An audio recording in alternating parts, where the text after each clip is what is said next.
Anonymous has decided to enforce the judge's order since you and your sycophant staff ignore lawful orders that go against your fascist plans and flight details obtained by the hacker. Information about Kilmar Abrego Garcia's flight is in the hacked data. So, hacktivists with Anonymous enforcing the law where our government won't. Really says great things about where our country is at right now. Hey, it's Jordan. I am in Flint, Michigan, East Palestine, Ohio, Tumwa, Iowa. Please support the only independent outlet on the ground covering what the corporate media covers up. Hey, it's Ashley Bishop with Status Coup. Hacktivists have targeted the flight records and passenger manifests of Trump's deportation flights to El Salvador. Independent outlet 404 Media reported this morning that they received information about the Global X Air flights to El Salvador. Global X Air is a charter flight company that the Trump administration has been using to disappear people to El Salvador. 404 Media says that information about Kilmar Abrego Garcia, who was wrongfully deported to El Salvador, and the Trump administration has been claiming they're unable to return to the U.S. Information about his flight is also part of this data. So I'm going to read to you a little bit from this reporting from, again, 404 Media. So Global X airline for Trump's deportations hacked. So the piece goes on to say, hackers have targeted Global X Air, one of the main airlines the Trump administration is using as part of its deportation efforts, and stolen what they are say flight records and passenger manifests of all of its flights, including those for deportation, 404 Media has learned. The data, which the hackers contacted 404 Media and other journalists about unprompted, could provide granular insight into who exactly has been deported on Global X flights, when and to where, with Global X being the charter company, again, that facilitated the deportation of hundreds of Venezuelans to El Salvador. Anonymous has decided to enforce the judge's order since you and your sycophant staff ignore lawful orders that go against your fascist plans. A defacement message posted to Global X's website reads, Anonymous, well known for its use of the Guy Fawkes mask, is an umbrella some hackers operate under when performing what they see as hacktivism. And I did want to read the full statement. So this is on the Wayback Machine. Anonymous, Operation Dreadnought. Anonymous has decided to enforce the judge's order since you and your sycophant staff ignore lawful orders that go against your fascist plans. You lose again, Donnie. A federal judge ruled on May 1st, 2025, that the Trump administration's invocation of the Alien Enemies Act, AEA, of 1798 to remove alleged members of a Venezuelan gang from the country is unlawful. The president cannot summarily declare that a foreign nation or government has threatened or perpetrated an invasion or predatory incursion of the United States, followed by the identification of the alien enemies subject to detention or removal. The proclamation makes no reference to and in no manner suggests that a threat exists of an organized armed group of individuals entering the United States at the direction of Venezuela to conquer the country or assume control over a portion of the nation.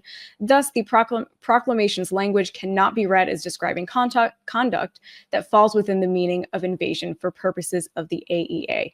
Allowing the president to unilaterally define the conditions when he may invoke the AEA and then summarily declare that those conditions exist would remove all limitations to the executive branch's authority under the AEA and would strip the courts of their traditional role of interpreting congressional statutes to determine whether a government official has exceeded the statute's scope.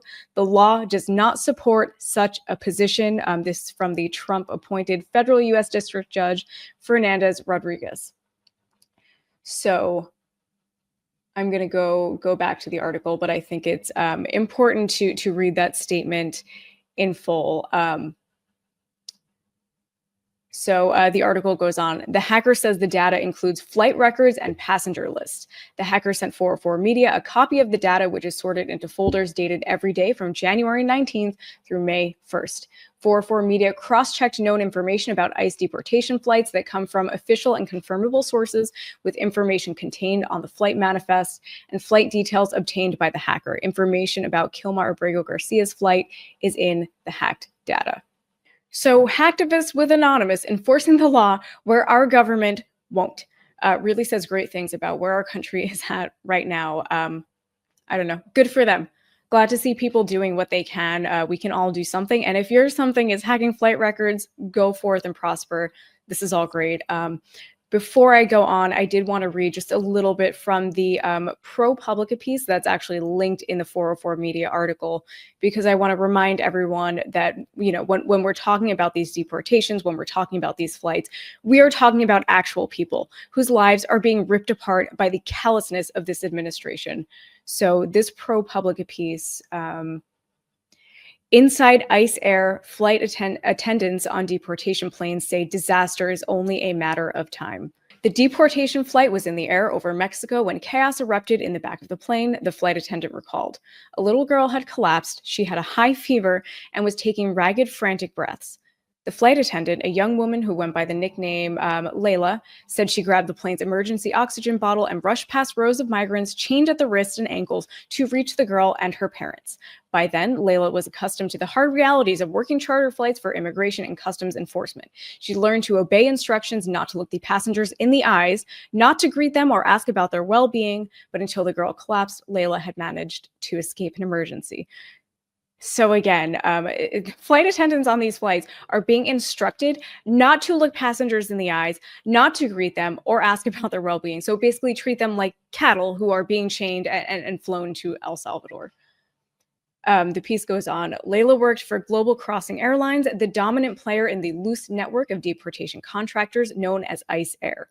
Global X, as the charter company is also called, is lately in the news. 2 weeks ago, it helped the Trump administration fly hundreds of Venezuelans to El Salvador, despite a federal court order blocking the deportations, triggering a showdown that experts fear could become a full-blown constitutional crisis. In interviews with ProPublica, Layla and 6 other current and former Global X flight attendants provided a window into a part of the deportation process that is rarely seen and little understood. For migrants who have spent months or years trying to reach this country and live here, it is the last act, the final bit of America they may experience. Which is just like, that statement itself is extremely well put, and I don't know, kind of fills me with despair. All but one of the flight attendants requested anonymity or asked that only a nickname be used, fearing retribution or black marks as they looked for new jobs in an insular industry. Because ICE, Global X, and other charter carriers did not respond to questions after being provided with detailed lists of the story's finding, the flight attendant's individual accounts are hard to verify, but their stories are consistent with one another. They are also generally consistent with what has been said about ICE Air in legal filings, news accounts, academic research, and publicly released copies of the ICE Air Operations Handbook. That morning over Mexico, Layla said the girl's oxygen saturation level was 70%, perilously low compared with a healthy person's 95% or higher. Her temperature was 102.3 degrees. The flight had a nurse on contract who worked alongside its security guards, but beyond giving the girl Tylenol, the nurse left the situation in Layla's hands, she recalled. Layla broke the rule about talking to detainees. The parents told Layla their daughter had a history of asthma. The mom, who Layla said had epilepsy, seemed on the verge of her own medical crisis. Layla placed the oxygen mask on the girl's face. The nurse removed her socks to keep her from further overheating. Layla counted down the minutes, praying for the girl to keep breathing. This account is horrific. And you don't need to be a parent to be able to have sympathy here. If you have siblings, nieces, nephews, have parents yourself, or were once a child, you should be able to have empathy for these people who, again, are having their entire lives just ripped away under false pretenses and straight up lies. I cannot imagine how terrifying all of this must have been for that little girl. Being sick when you're a kid is kind of scary enough sometimes, but being on that flight and being sick, I cannot imagine being subjected to that. So this is a really good piece from ProPublica. I would highly recommend reading it in its totality. So back to the lies. This is reporting from yesterday that I'm going to share. Declassified memo shares Trump's own intel agencies reject his claim about notorious gang. So again, back to the lies. A declassified U.S. intelligence memo obtained by the New York Times contradicts a claim by President Donald Trump that the government of Venezuela controls the Trinidad gang. In March, Trump invoked the 1798 Alien Enemies Act to justify the deportation of more than 200 Venezuelans to El Salvador, where they are being incarcerated without due process. The act has been invoked just 3 times: the War of 1812 and during both World Wars. During World War II, the legislation was used to intern people of Japanese, Italian, and German descent. The Trump administration, save for the intelligence community, maintains that Tren de Aragua is controlled by Venezuelan President Nicolas Maduro. While Venezuela's permissive environment enables TDA to operate, the Maduro regime probably does not have a policy of cooperating with TDA, and it's not directing TDA movement to and operations in the United States, the Times reported the memo as saying. The Times also reported in March that intelligence agencies were at odds with Trump's official position on Tren de Aragua, but the newly declassified memo shows the extent to which those agencies doubt a connection between the gang and Maduro's government. The Trump administration has made the deportation of undocumented immigrants a priority, if not a spectacle. In March, Secretary of Homeland Security Kristi Noem traveled to El Salvador to tour the prison where the aforementioned deportees are being held. "Do not come to our country illegally," Noem said in a video with shirtless prisoners in the background. "You will be removed and you will be prosecuted. But know that this facility is one of the tools in our toolkit that we will use if you commit crimes against the American people." So intelligence agencies doubt what the Trump administration has been telling us, that Maduro's government controls the Tren de Aragua gang, a justification for sending immigrants to an infamous prison in El Salvador without due process. And when you're thinking about this, please hold in your mind what I just read from ProPublica, the little girl who fell ill on one of these deportation flights. And on crimes against the American people, Trump had this to say. Your Secretary of State says everyone who's here, citizens and non-citizens, deserve due process. Do you agree, Mr. President? I don't know. I'm not a lawyer. I don't know. Don't you need to uphold the Constitution of the United States as president? I don't know. I have to respond by saying again, I have brilliant lawyers that work for me, and they are going to obviously follow what the Supreme Court said.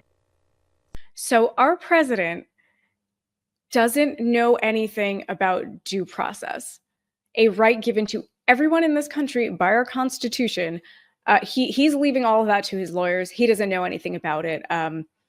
And his buddies in the party of what I thought were, faithful and fearless followers of the Constitution apparently are not at all concerned about this. Thanks. So the president said he doesn't know when asked if everyone in the U.S. deserves due process and if he needs to uphold the Constitution. Does that concern you?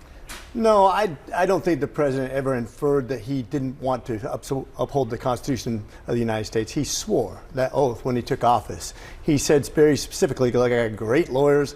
I'm going to make sure that we agree with the Supreme Court ruling, which means that the Supreme Court ruling, their entire job is to make sure that something's constitutional. When they rule on it and they say it is or isn't constitutional. I'm pretty sure that the Supreme Court has already ruled on all of this, and the Trump administration has been ignoring these rulings. They don't have to agree, they have to follow them. And that is the whole reason that we're even talking about any of this. They will abide by that, which means he basically said, we'll follow whatever they deem is constitutional.